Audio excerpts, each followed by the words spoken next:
Last video we spent a lot of time on Hong Kong Island. I thought we'd have a quick look around Kowloon. We'll start here, which is also where I arrived in Hong Kong today. This is Hong Kong West Kowloon Station.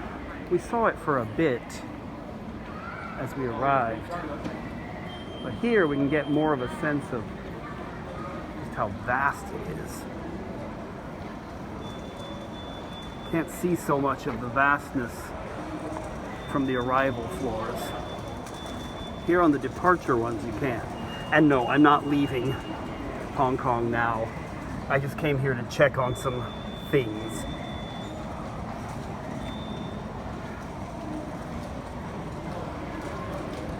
It's a really big, impressively designed station.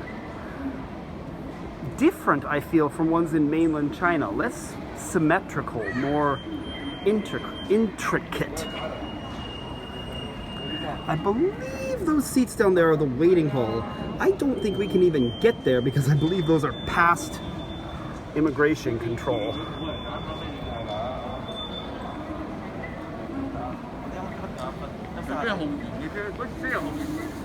It looks as though this gets you to the arrival concourse, but not to the waiting room. No reason for me to go there.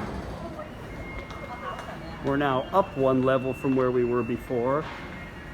Another chance to look at these impressive roofs.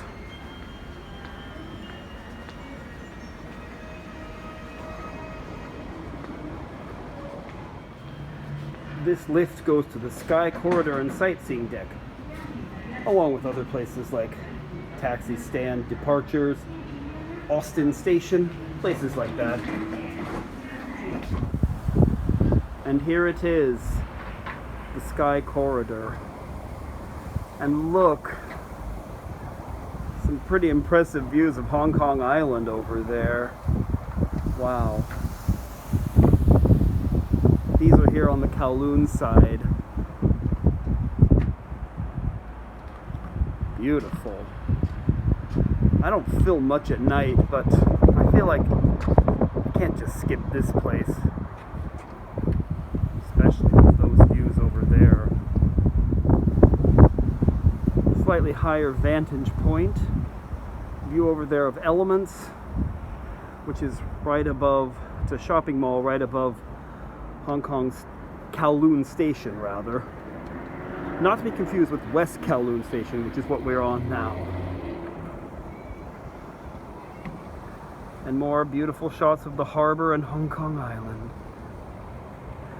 That over there is an opera house for Chinese opera. Whereas I believe Western opera is typically shown at the Hong Kong Cultural Center in Tsim Sha Tsui, not so far away. Another quick look down at the surroundings of the station.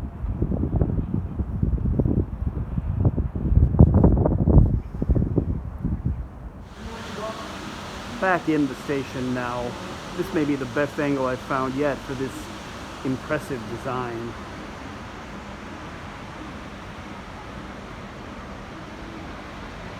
Got a list of departures.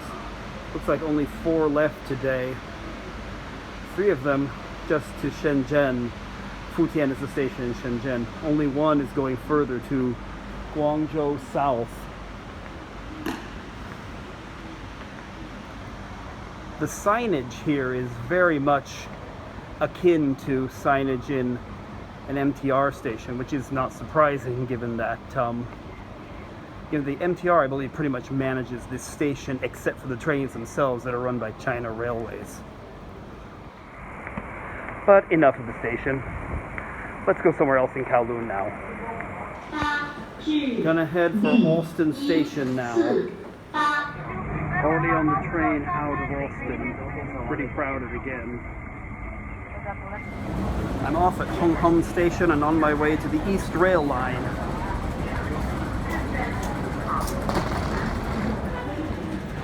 The direction we're going is toward Lo Wu and Lok Ma Chau. we'll be getting a train that's going to Lok Ma Chau, but we're not going to go all the way there.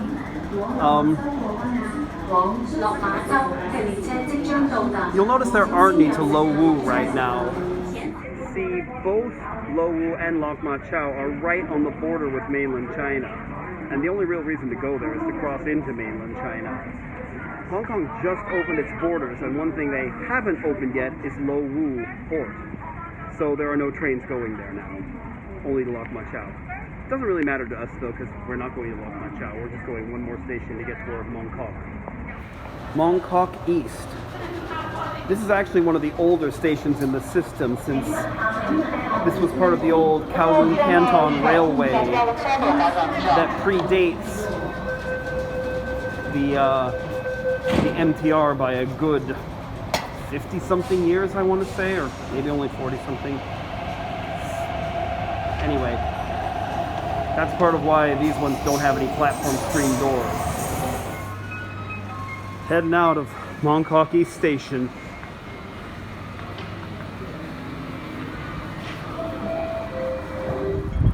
Mong Kok.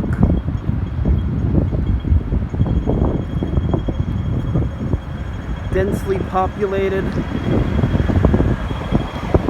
area of Kowloon. This is Argyle Street, which is one of the main thoroughfares, particularly main east-west ones. Head over that way a bit and we'll be at Nathan Road, the main north-south thoroughfare. But for now, we're not going to do that. Nelson Street in Mong Kok.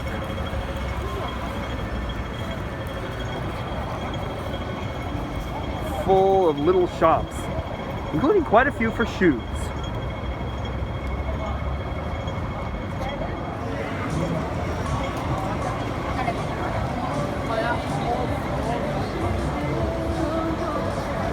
More Mong Kok.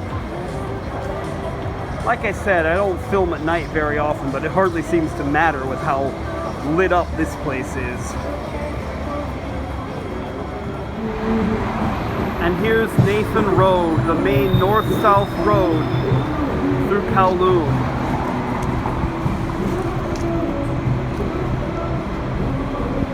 With big buildings all up and down it.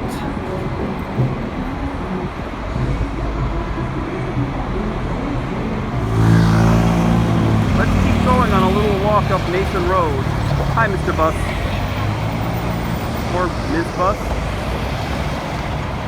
Maybe I shouldn't gender buses. At least not in English. Crossing Nathan Road via footbridge. Those neon signs are kind of iconic Kowloon, at least to me. You can also see they don't have any problem putting the signs just high enough for the double-decker buses to clear them. Barely.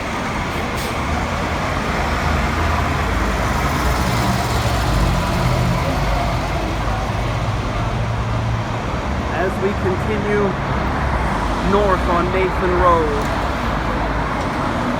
through Mong Kok, Kowloon.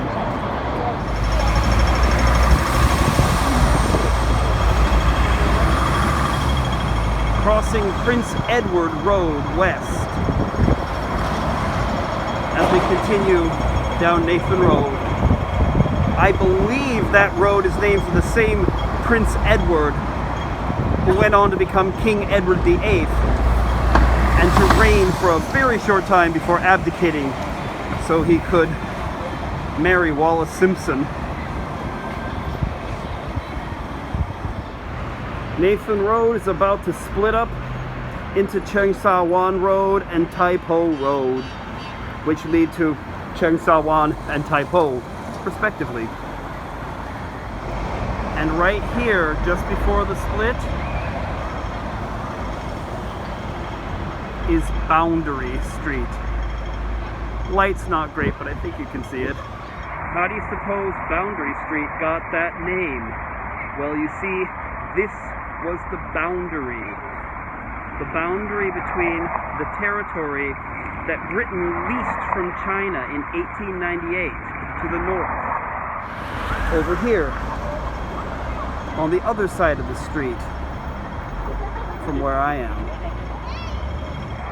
Whereas to the south of here was the territory that had been ceded to Britain in perpetuity in 1860. Over on this side.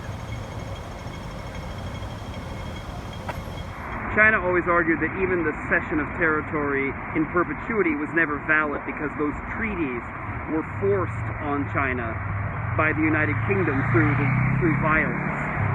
And it is true that the United Kingdom certainly made war with China to get this territory. But the point is that this road, this street here, really helps to show why Hong Kong had to be restored to China. The territory over here, Britain's lease on it ran out in 1997. And while in theory, at least Britain considered that the territory here to the south was theirs forever, well, what do you think? Would it have been a good idea to take this street here, this street, and put the line between a British territory and China right over there, right across from where I am?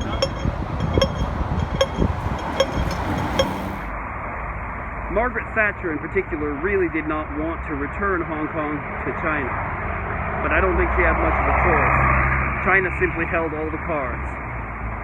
And China would also tell you that they were right in the first place. I'm not going to get into any fights like that, though. Leaving that behind, heading back south down Nathan Road toward Tsim Sha Tsui, where I'm staying tonight. One of the things I most love doing here in Kowloon is riding on the top deck of a double-decker bus down Nathan Road. Great chance to see the city. You can have a little look at all the people crossing the road here. It's bustling. Though it's got to be close to 9:30 by now. All the big signs protruding out over the road. I think there aren't as many as before, that they've made them take some down, but you can always still see some. It's fun, lit neon signs. Mong Kok jewelry, which is also popular in mainland China. In fact, my wedding ring is from them.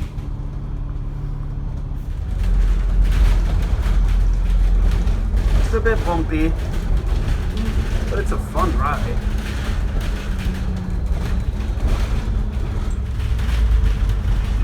The next stop is Kowloon. Within Hong Kong, if you see a sign pointing you to Hong Kong, at least a road sign, it means to Hong Kong Island. Please hold the handrail.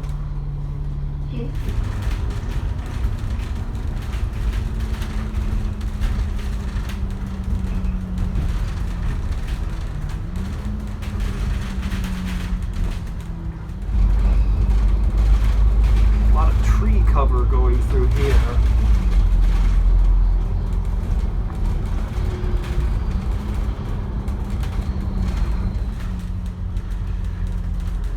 Getting back into Tsim Sha Tsui, where I'm staying.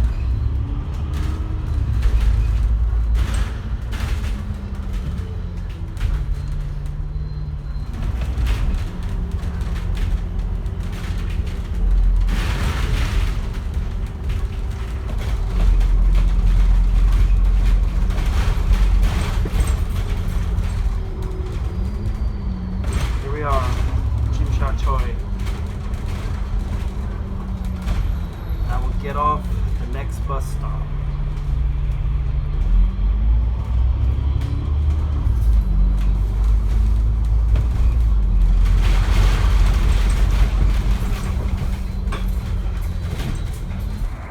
back in Tsim Sha Tsui, about ready to turn in for the night. And I'll have plenty more to do tomorrow, so if you want to see that, this would be a great time to like this video and subscribe to my channel. Thanks so much for watching. See you next time.